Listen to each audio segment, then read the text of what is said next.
ವರುಣನ ಮುನಿಸೋ ಇತ್ತ ನೀರಿಗಾಗಿ ತತ್ವಾರ. ಅರೆಹಂಚಿನಾಳದಲ್ಲಿ ಘನಘೋರ ಜಲಸಂಕಟ. ಒಂದು ಬಿಂದಿಗೆ ನೀರಿಗಾಗಿ ದಿನಗಟ್ಟಲೆ ಕಾಯುವ ದುಸ್ಥಿತಿ. ತುರ್ತಾಗಿ ಹೊಸ ಘಟಕ ಸ್ಥಾಪಿಸಲು ರೈತ ಮುಖಂಡ ಅಂದಪ್ಪ ಕೋಳೂರು ಆಕ್ರೋಶ. ಕೂಕನೂರು ಒಂದೆಡೆ ಕೈಕೊಟ್ಟ ಮುಂಗಾರು ಬಿತ್ತನೆ ನಂಬಿದ ರೈತನ ಕಣ್ಣಲ್ಲಿ ಕಣ್ಣೀರು ತರಿಸಿದ್ರೆ, ಮತ್ತೊಂದೆಡೆ ಹನಿ ನೀರಿಗೂ ಹಾಹಾಕಾರ ಸೃಷ್ಟಿಯಾಗಿರುವ ದ್ವಂದ್ವ ಮಾರುತಗಳು ಕೊಪ್ಪಳ ಜಿಲ್ಲೆಯ ಕೂಕನೂರು ತಾಲೂಕಿನ ಅರೆಹಂಚಿನಾಳ ಗ್ರಾಮವನ್ನ ತಲ್ಲಣಗೊಳಿಸಿವೆ. ಆಕಾಶದತ್ತ ಮುಖ ಮಾಡಿ ಕುಳಿತಿರುವ ಜನರಿಗೆ ಈಗ ಕುಡಿಯುವ ನೀರಿಗಾಗಿ ರಕ್ತ ಸಿಕ್ತ ಎನ್ನಬಹುದಾದ ಹೋರಾಟ ಮಾಡುವ ಪರಿಸ್ಥಿತಿ ಎದುರಾಗಿದೆ. 2,500 ಜನಸಂಖ್ಯೆಗೆ ಒಂದೇ ಘಟಕ, ವ್ಯವಸ್ಥೆಯ ಅಣಕ. ಅರೆಹಂಚಿನಾಳ ಗ್ರಾಮವು 2,500ಕ್ಕೂ ಅಧಿಕ ಜನಸಂಖ್ಯೆಯನ್ನ ಹೊಂದಿರುವ ದೊಡ್ಡ ಗ್ರಾಮ. ಆದ್ರೆ ಇಡೀ ಊರಿನ ಬಾಯಾರಿಕೆ ನೀಗಿಸಲು ಇರುವುದು ಕೇವಲ ಒಂದೇ ಒಂದು ಶುದ್ಧ ಕುಡಿಯುವ ನೀರಿನ ಘಟಕ. ಗಾಯದ ಮೇಲೆ ಬರೆ ಎಳೆದಂತೆ ಪಕ್ಕದ ತಿಮ್ಮಾಪುರ ಗ್ರಾಮದಲ್ಲೂ ನೀರಿನ ಸೌಲಭ್ಯವಿಲ್ಲದ ಕಾರಣ ಅಲ್ಲಿನ ಜನರು ಇದೇ ಗ್ರಾಮಕ್ಕೆ ಲಗ್ಗೆ ಇಡುತ್ತಿದ್ದಾರೆ.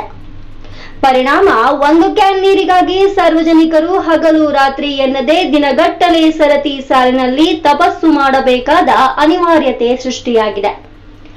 ಬಾಯಾರಿದ ಜನಕ್ಕೆ ನೀರು ಕೊಡುವುದು ಸರ್ಕಾರದ ಧರ್ಮ. ಆಕಾಶದಿಂದ ಮಳೆಯೂ ಬರುತ್ತಿಲ್ಲ, ಭೂಮಿಯ ಅಂತರ್ಜಲವೂ ಕೈಕೊಟ್ಟಿದೆ. ಇಂತಹ ಕಠಿಣ ಪರಿಸ್ಥಿತಿಯಲ್ಲಿ 2,500 ಜನರಿರುವ ಊರಿಗೆ ಒಂದೇ ಘಟಕ ನೀಡುವುದು ಜನತೆಯ ಜೀವದೊಂದಿಗೆ ಆಟವಾಡಿದಂತೆ.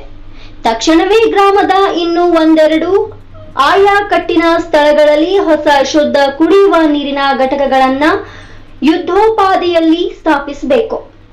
ಅಂದಪ್ಪ ರುದ್ರಪ್ಪ ಕೋಳು, ರಾಜ್ಯ ಉಪಾಧ್ಯಕ್ಷರು, ರೈತ ಸಂಘ. ಕೊಡಪಾನಗಳ ಯುದ್ಧ, ಆಡಳಿತಶಾಹಿಗೆ ಗ್ರಾಮಸ್ಥರ ಎಚ್ಚರಿಕೆ.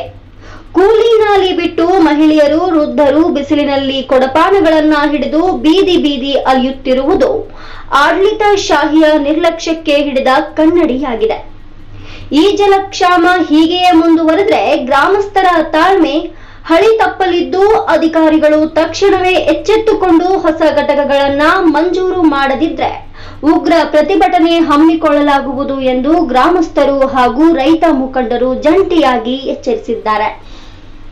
ವರದಿ ವಿಶೇಷ ವರದಿಗಾರರು, ಕೊಪ್ಪಳ.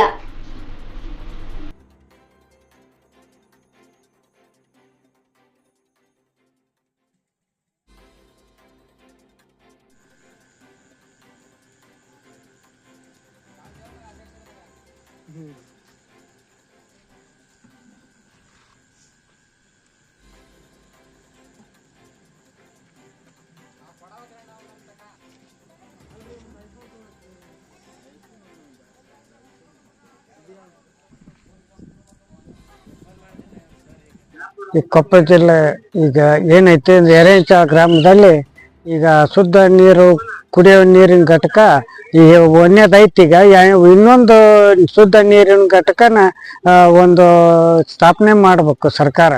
ಕಾರಣ ಏನಾಗೈತೆ ಅಂದ್ರೆ ಈ ನೀರಿಲ್ದು ಬಹಳಷ್ಟು ಸಮಸ್ಯೆ ಆಗಿ ಪಕ್ಕದಲ್ಲಿ ತಿಮ್ಮಾಪುರ, ಬಿನ್ನಾಳು, ಏನದು ಚಿಕ್ಕನಕೊಪ್ಪ, ಸಿಡ್ನಕೊಪ್ಪ ಎಲ್ಲ ಗ್ರಾಮಸ್ಥರು ಈಗ ನಮ್ಮ ಅವ್ರ ಊರು ನೀರು ಇಲ್ಲದಕ್ಕೆ ಇಲ್ಲಿ ಬಂದು ನಮ್ಮ ಎರೆಹಂಚ ಗ್ರಾಮದ ಏನೈತಿ ಒಂದು ಫಿಲ್ಟರ್ ಶುದ್ಧ ನೀರು ಘಟಕ ಇದ್ರು ಕೂಡ ಇವತ್ತು ಎರೆಹಂಚ ಗ್ರಾಮದಾಗ ನೀರ್ ಇಲ್ದಂತಾಗೈತಿ. ಏನಂದ್ರೆ ನಮ್ಮ ಊರಿಗೆ ನೀರು ಸಾಲ್ವಲ್ದು, ಅವ್ರಿಗೆ ಸಾಲ್ವಲ್ದು. ಅಂದ್ರೆ ನಮ್ಮೂರಲ್ಲಿ 6,000ಕ್ಕಿಂತ ಹೆಚ್ಚು ಜನಸಂಖ್ಯೆ ಹೊಂದಿರೋದ್ರಿಂದ ನೀರಿನ ಬಹಳಷ್ಟು ಸಮಸ್ಯೆ ಐತಿ. ಸರ್ಕಾರ ಏನೈತಿ ಶೀಘ್ರದಲ್ಲಿ ಇನ್ನೊಂದು ನೀರಿನ ಘಟಕನ ಸಮಸ್ಯೆನ ಮಂಜೂರು ಮಾಡಿಕೊಡ್ಬೇಕಂತ ರೈತ ಸಂಘದ ರಾಜ್ಯ ಉಪಾಧ್ಯಕ್ಷ ಅಂದಪ್ಪ ಕೋಳೂರು ಹೇಳಿ.